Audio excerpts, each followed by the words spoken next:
see, my topic is C++, and we have quite a limited time, so let's jump in. Okay, it works, nice. So, who am I? My name is Martin Pernica, and I'm team leader at Digital, and I love programming. So, enough about me. So, C++. C++ is, as I said, or as I wrote in the presentation, is a language with many faces. How many of you already program in C++, not in Unreal Engine 4, but in C++? Oh, okay. And how many of you already tried Unreal Engine 4? Okay. And anybody is using Unity? Okay, so more Unity guys here. Okay, so my job today is to show the C++ is better than C# and convert you to the one right fate. So C++ is a language with many faces. You can see old code bases with old techniques, with old STD and many other things. And in the opposite to this, you can see modern code bases with modern things, modern tools, and practically uncompilable on the latest Visual Studio because it works on Linux Clang or something others. So it's kind of magic, but I think the most scariest feature of the C++ for non-C++ programmers are pointers. Pointers can be hard, pointers can be crazy, but we live in the world with pointers, and we, I think, cannot avoid it. But we can be references, but pointers are still there. And pointers by itself are not so bad. The bad things is this, the null pointers. Every null pointer in your game, in your code, in your software will crash immediately, drop everything, and the user will see error message, and it's not a good sign for you or for your game. Give me some moment, I will start a stopwatch because I'm not sure how many times I already have.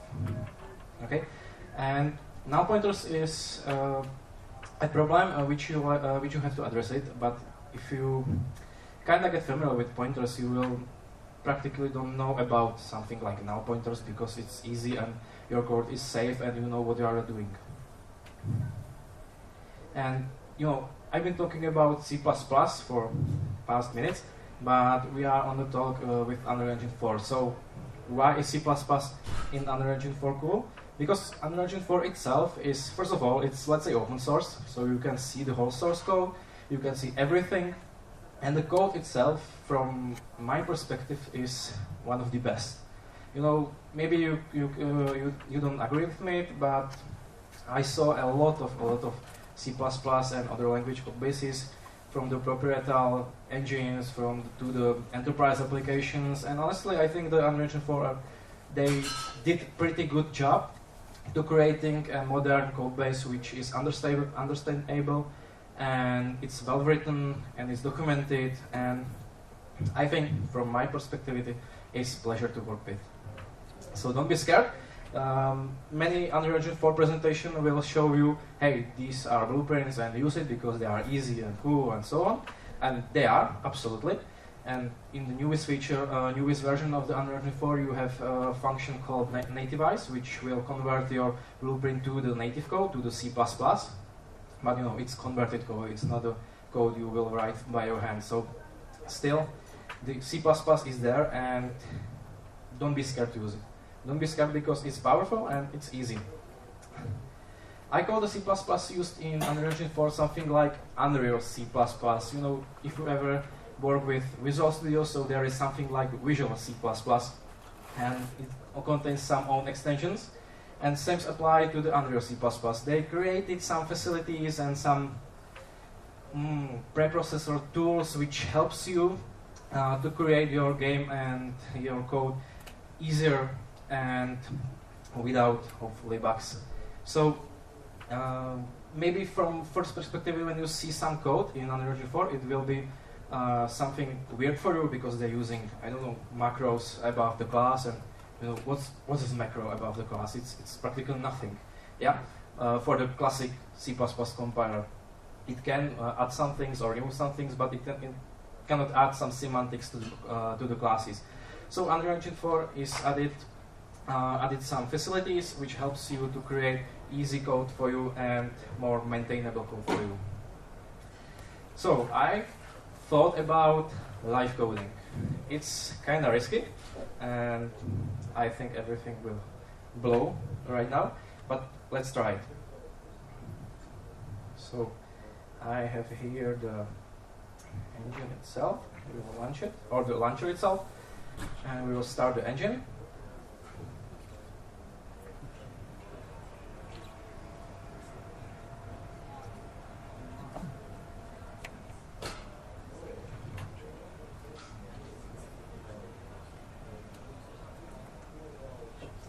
Come on.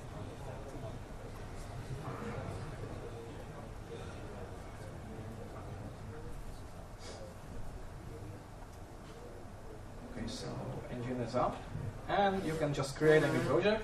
And as you can see, there are many templates. They are categorized to two distinct categories. One is Blueprint and one is C++. The difference there is the most of the code is written or created in Blueprints, and here most of the code is done in C++. So let's try the C++, because we are on the C++ talk.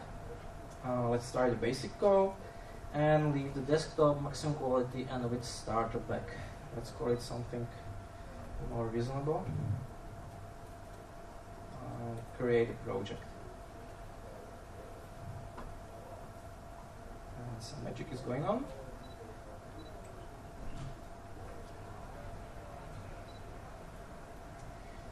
If you see something which is small or unreadable for you, so just please raise your hand and tell me, because I'm not able to see both screens at one time. So please tell me if there is something which is small and unreadable for you, but I will try to zoom the code in Visual Studio and so on. So right now, as you can see, it's compiling the source code. The magic behind is, or let's take it in a different way. Most of the Unity developers is saying our compilation times are quicker and faster and better and so on, and your source code is slow and it's C++, it's slow by default practically. But the Epic did some great job, I think, because the engine itself is not the monolithic project. It's not the one application which you have to rebuild every time with engine, with everything. Your code and your game itself is just a module. What's the module? Module is, in terms of desktop platforms, especially Windows platform, is the DLL. It's just pure DLL which can hot load and unload it when you recompile your code and do some other changes. So I think I try to turn on the magnifier. Okay, let's try it. I never done this before, so hold your breath. And as you can see, okay, frozen. There are two folders. One is V4, obviously, and the second is the games. The games is our project, is our module with some configs, and most important is the source folder.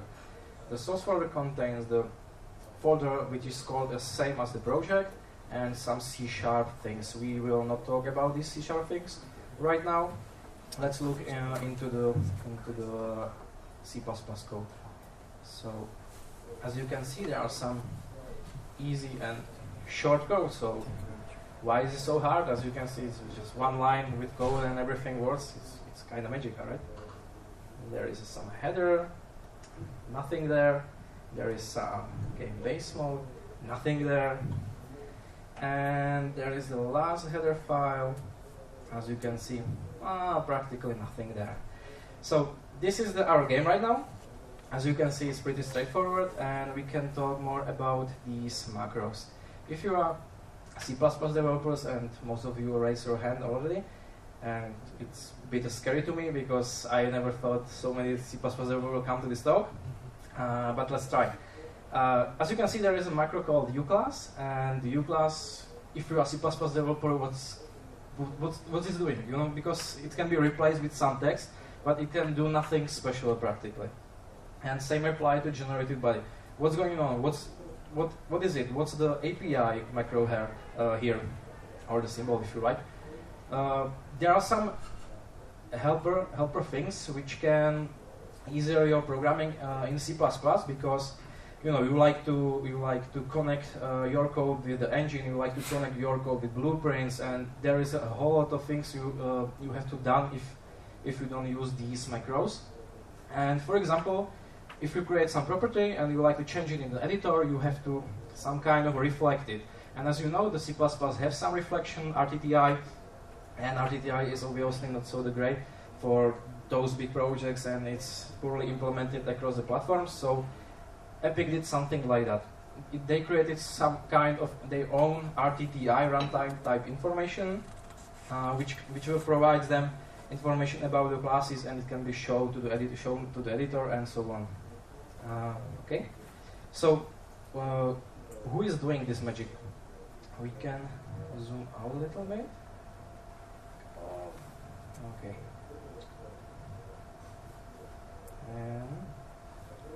Yeah, I already said the game and the parts of the code are modules. Okay, it doesn't seem like to be loading. Okay, so let's work like this. There are modules, and the magic itself is UBT and UHT. What does it mean? UBT is Unreal Build Tool, which is a wrapper around your project. When you are compiling your game, it's not invoking the compiler itself directly. It's just not starting with MVC or Clang or so on. It will just invoke the UBT, which will pass some arguments, do some magic for you, and it will compile your game to the target platform. So UBT is, let's say, build system, as you can guess from the name, and UHT is the Unreal header tool, which does the magic for you, which does the magic about those macros and replacing so on. So as you can see here, I will zoom it again. Okay.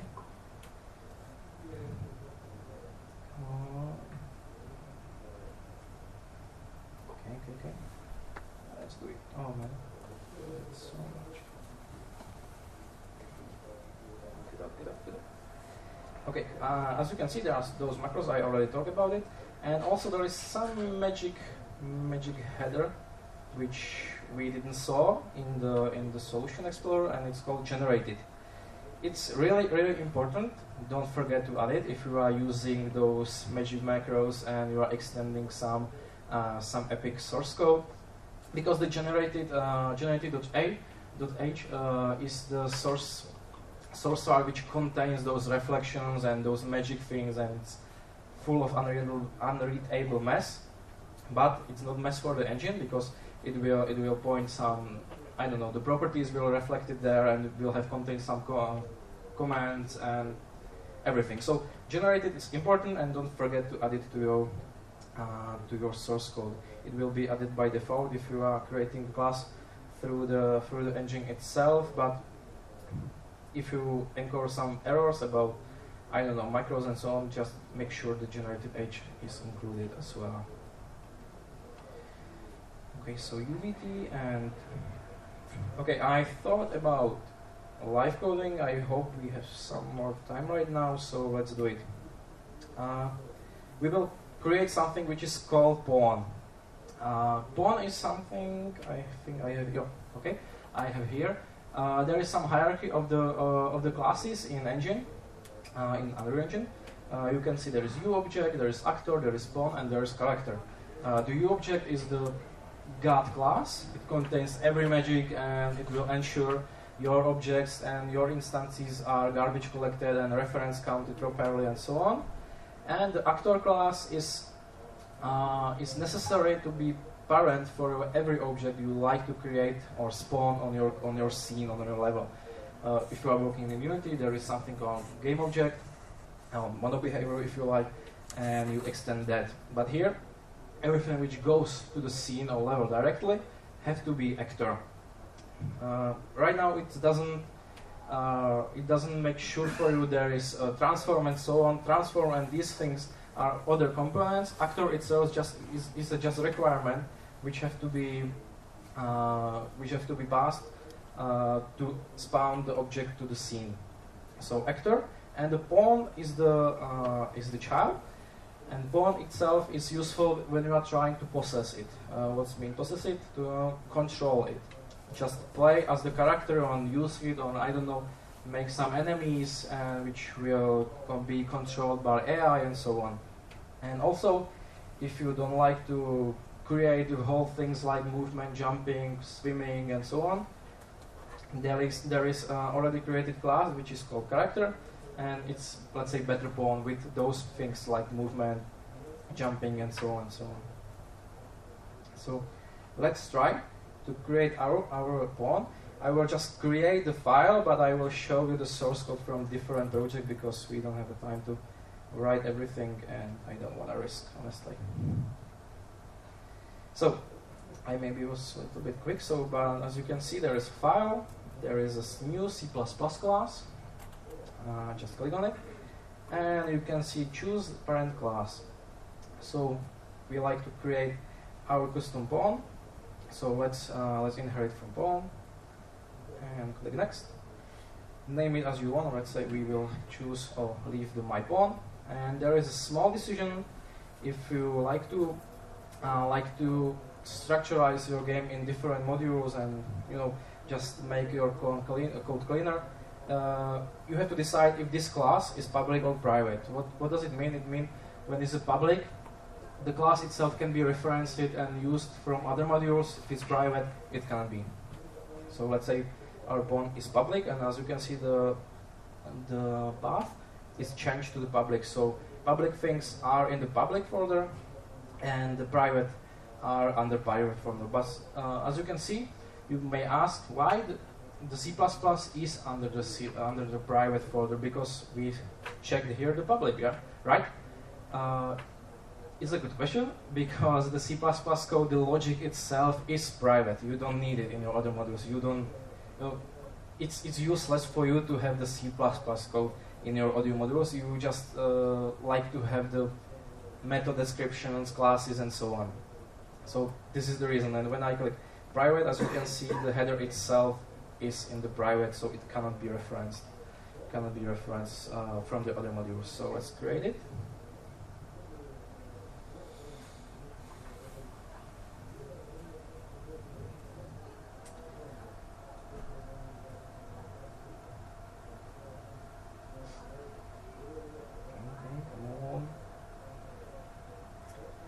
As I already said, your game code is module and it's built as DLL, and the DLL itself is built as and resulting DLL will be hot swapped in the engine. So it's kind of black magic to do this, because you have a running C++ application and you are hot loading the source code and the code and DLLs, and it's some kind of black magic, because if you already done this, it's kind of hard.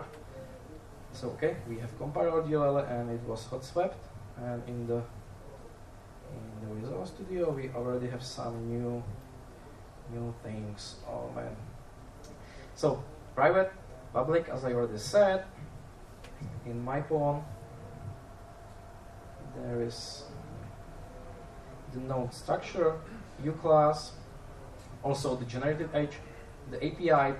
The API itself it's really necessary symbol to have in your class, because when the game is built as the DLL for the development purposes, it have to export those things. If you already worked in C++, you know what does it mean, export symbols outside of the DLL. And for example, if the game is built as the monolithic executable, this will just does nothing. It will just create one exe or one executable for target platform, and it's done. But if you would forget this, it's a serious problem for you. So, just okay. Can we have more APIs in one project?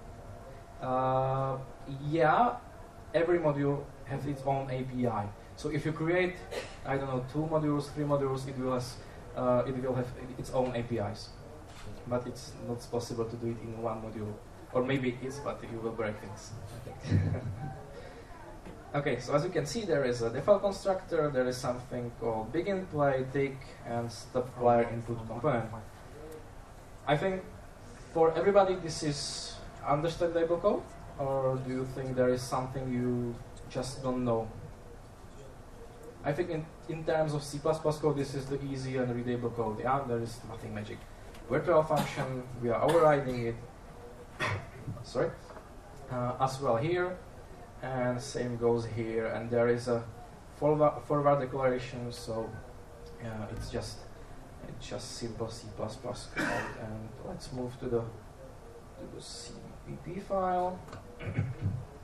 And here you can see the implementation itself. So there is some constructor itself, the default constructor if you like, and there is something like primary actor .tick, .b error can tick. This means if your actor can tick, if it's your actor contribute to the update loop of the engine of the game. So if you come from the Unity, this is something like update method, but you can turn it off. But we like to set it to the true. Why you are underlining me, right? Okay, this doesn't matter right now. Begin play. We are calling the super method. The super is also something which is created by Epic for you. It's just type the name of the parent class, so it's easy for you. And tick, it's easy. And the setup parenting component is easy. This is the code which you will get from the beginning when you create your class.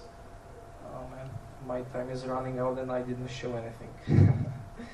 Okay, so I will swap to the more completed code and I will continue behind to the presentation. C++ macros, I already said there are some magic and they are not classic C++ macro, but you can still use your C++ macros.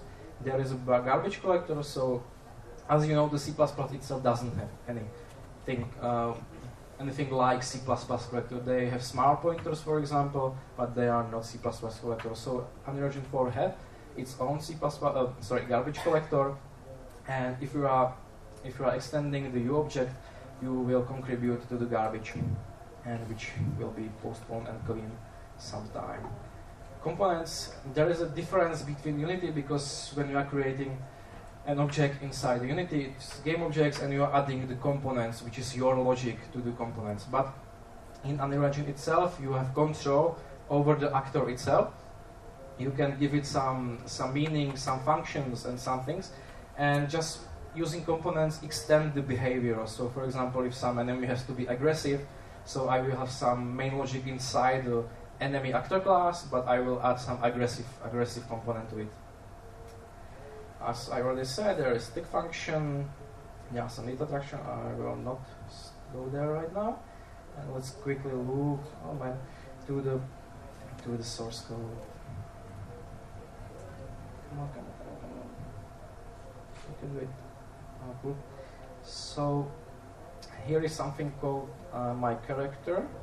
It's the prepared source code from the other project. As you can see, same thing. There is something on construction, which is event, which is invoked for you when you are modify some properties inside the editor. So, for example, as you can see, there is movement speed, which is at its own macro above it. It's U property, and it's called edit anywhere, or it has some parameters edit anywhere. So this means I can modify this property through the engine, and you just need to know where to update something, because where this float is updated, we have to send this speed to the movement component and speed up the player. So when this property is changed, we will get on construction and we can modify it. There is some on-hit function. This is physics function. So when player collide with something, this is we will invoke move forward, move right, jump,